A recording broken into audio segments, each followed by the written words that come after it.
खड्गे च सुरेन्द्रे च कौशिके पाद संस्पृशि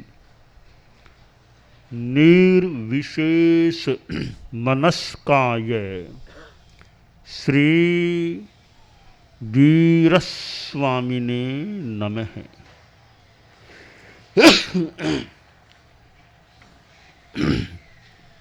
आर्हत वाङ्मय में कहा गया है, निद्दम च न बहुमन्यज्जा संपहासं विवज्जए मिहो कहाहिं नरमे सज्जायम्मिरओसया। हमारे जीवन में ज्ञान का बहुत महत्व है और ज्ञान प्राप्ति का एक सामान्य उपाय है स्वाध्याय। आदमी जितना स्वाध्याय करता है, श्रुताभ्यास करता है, श्रुत को पढ़ता है, फिर मनन प्रश्न आदि आदि करता है, तो ज्ञान का विकास हो सकता है। स्वाध्याय करने में कुछ बाधाएं भी होती हैं, जैसे एक बाधा है नींद की बहुलता, नींद को बहुमान देना, नींद में ज़्यादा रुचि लेना। नींद आवश्यकता से लेना एक बात है और नींद को बहुमान देना वह थोड़ी अलग बात हो सकती है। तो अपेक्षानुसार नींद ली जा सकती है, पर नींद को ज़्यादा महत्व देना, बहुमान देना, उसमें ज़्यादा रस लेना, यह एक स्वाध्याय में बाधक तत्व बन सकता है। दूसरी बाधा है कि मनोरंजन में ज़्यादा रस लेना, संप्रहास, हंसी मजाक, इनमें ज़्यादा रस लेना, तो यह भी एक अध्ययन स्वाध्याय में बाधक तत्व बन सकता है। और फिर मिथ्य कथा, वैषयिक विषय वासना संबंधी बातों में रस लेना, या ऐसे ही ज़्यादा बातें करना, अनावश्यक फालतू बातूनीपन जो होता है, बातों में ज़्यादा रस लेने वाला स्वाध्याय से अपने आप को कुछ वंचित कर सकता है। इसलिए विषय वासना संबंधी कथाएं और ये फालतू बातें, इनसे स्वाध्यायशील या ज्ञान विकास के इच्छुक व्यक्ति को बचना चाहिए। ज्ञान प्राप्ति के लिए स्वाध्याय अपेक्षित है। स्वाध्याय के 5 प्रकार भी बताए गए हैं। वाचना, अध्यापन करना भी एक स्वाध्याय का अंग है। अध्यापन से अध्यापन करने वाले का ज्ञान भी पुष्ट होता है और जिसको पढ़ाता है उसको भी ज्ञान प्राप्त हो सकता है। इसलिए अध्यापन की तो पुष्ट परंपरा है।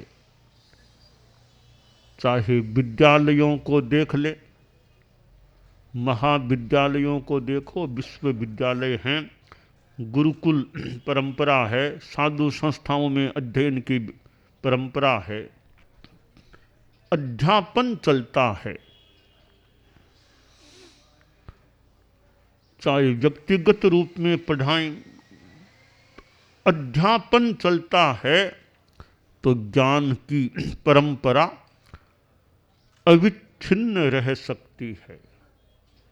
साधु संघों में भी एक उपाध्याय है, ज्ञाता है, एक आचार्य है, गुरु है, बहुश्रुत है, जानकार है, वे दूसरे साधुओं को पढ़ाते हैं तो आगे से आगे ज्ञान की परंपरा अनवरत जारी रह सकती है। आगे कोई पढ़ाया न जाए, पढ़ने वाला भी न मिले तो फिर ज्ञान का लोप हो सकता है। भद्रबाहु स्वामी एक जैन शासन के महान व्यक्तित्व, महान ज्ञानी पुरुष और जिनकी नेपाल में अवस्थिति महाप्राण ध्यान साधना की बात और श्रुत केवली अब पढ़ाने की बात आई तो संघ ने निवेदन किया कि आप ज्ञानी हैं तो दूसरों को भी ज्ञान दीजिए। अब पढ़ने वाला भी योग्य हो तो कोई ज्ञान उसके पास जाए। पात्रता होनी चाहिए पढ़ने वाले में। पढ़ाने वाला है पर पढ़ने वाला पात्र विद्यार्थी हो, योग्य विद्यार्थी हो तो वो ज्ञान उसको दिया जा सके और वो ग्रहण भी कर सके। अपात्र को ज्ञान दे दिया जाए तो वो कहीं गड़बड़ी हो सकती है। तो भद्रबाहु स्वामी ने पढ़ाना स्वीकार भी किया और स्थूली भद्र वे भी विद्यार्थी के रूप में थे। 14 पूर्वों का ज्ञान, 10 पूर्वों का ज्ञान दिया गया और संभवतः थोड़ा सा एक प्रमाद कह दें, कुछ भी कह दें, प्रयोग कर लिया। स्थूली भद्र ने सिंह का रूप बना लिया था। वो सिंह का रूप बना लिया, वो दर्शन करने के लिए गई, देखा कि सिंह का रूप है, वापिस आ गई, गया तो शेर है, स्थूली भद्र कहाँ है। गुरु ने कहा अब वापिस जाओ। अब वो स्थूली भद्र थे तो गुरु ने सोचा ये पात्रता में कमी है, सिंह का रूप क्यों बनाया, यह एक अतिक्रमण है, अब आगे ज्ञान नहीं देना चाहिए। 10 पूर्वों का दे दिया, अब आगे ज्ञान नो, अब नहीं पढ़ाना मुझे। अनुनय विनय जो भी किया गया कि ज्ञान तो अब दे दो, जो भी गलती अब ज्ञान आगे दो। भद्रबाहु ने कहा सूत्र रूप में ज्ञान दे दूंगा, आगे के 4 पूर्वों का अर्थ का बोध नहीं दूंगा। मानो ताला दे दूंगा पर चाबी नहीं दूंगा। चाबी के बिना ताले का ज्यादा महत्व नहीं है, चाबी साथ में चाहिए, तो अर्थ नहीं पढ़ाऊंगा। तो संभवतः सूत्र का ज्ञान अगले 4 पूर्वों का दिया, अर्थ का ज्ञान नहीं दिया। तो विद्यार्थी में पात्रता होनी चाहिए ज्ञान लेने की। यदि पात्र विद्यार्थी है तो ज्ञान देने वाले को यथा अनुकूलता ज्ञान देना चाहिए ताकि ज्ञान की परंपरा आगे से आगे चलती रहे। तो 14 पूर्वों का ज्ञान था, मानो कि जैसा कि सामान्य रूपेण ज्ञात है, आखिर वो लुप्त हो गया। भद्रबाहु के पास, स्थूली भद्र के पास 10 पूर्वों का तो पूरा ज्ञान, सूत्र अर्थ का, शेष 4 का सूत्र तय ज्ञान, अर्थ का नहीं। उसके बाद तो लगता है परंपरा ही वो आगे जाके धीरे धीरे विच्छिन्न हो गई, फिर 14 पूर्वी नहीं हुए संभवतः। तो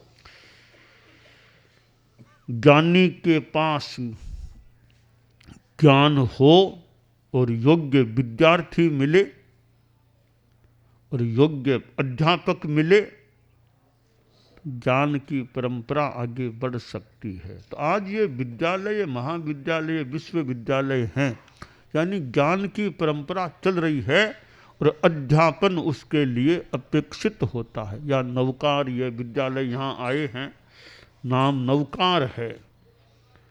यहाँ पढ़ने वाले विद्यार्थी नवकार मंत्र को याद करते होंगे या करते रहें तो कम से कम नवकार मंत्र तो याद हो जाए। और भी कोई जैन धर्म संबंधी बातें मौके मौके पर पर्यूषण आए और कुछ मौके मौके पर जैन धर्म की बात भी बताई जा सके विद्यार्थियों को, तो वह भी उनको कुछ जानकारी ज्ञान हो सके। ज्ञान दाता के प्रति भी एक सम्मान का भाव हो और ज्ञान के प्रति भी सम्मान का भाव हो, विनय भाव हो। विद्यार्थी की प्रतिभा अच्छी हो, प्रयास पुरुषार्थ हो, एक विद्यार्थी कितना आगे बढ़ सकता है। हमारे जैन शासन में आगम हैं, शास्त्र हैं और भी ग्रंथ हैं।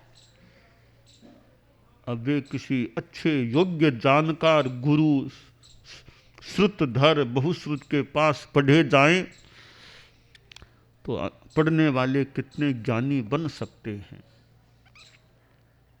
श्रीमद् जयाचार्य, हमारे धर्म संघ के चौथे आचार्य, मुनि अवस्था में मुनि श्री हेमराज जी स्वामी के पास रहे, करीब 12 वर्षों तक उनके पास रहे। मानो कि वो जो 12 वर्षों का अध्ययन का काल तो मुनि श्री जीतमल जी स्वामी 12 वर्षों तक आश्रय वहां रहे। कितने श्रुतधर वो बन गए थे। उनके ग्रंथों को देखे, जयाचार्य के कितने ग्रंथ हैं। उन ग्रंथों से अनुमानित होता है कि जयाचार्य के पास कितना ज्ञान था, कितना उनमें कोई क्षयोपशम था रचना करने का भी। कैसे ग्रंथों का निर्माण कर दिया। भगवती जोड़ को देखे, इतना विशाल राजस्थानी भाषा का ग्रंथ, पद्यात्मक ग्रंथ। ऐसे ग्रंथों की रचना कोई सामान्य बात नहीं है। तो क्षयोपशम होता है, कुछ निमित्त अच्छे मिल जाते हैं तो ज्ञान प्रस्फुरित हो सकता है। आज विद्या संस्थानों द्वारा ज्ञान दिया जाता है, विद्यार्थी पढ़ते भी हैं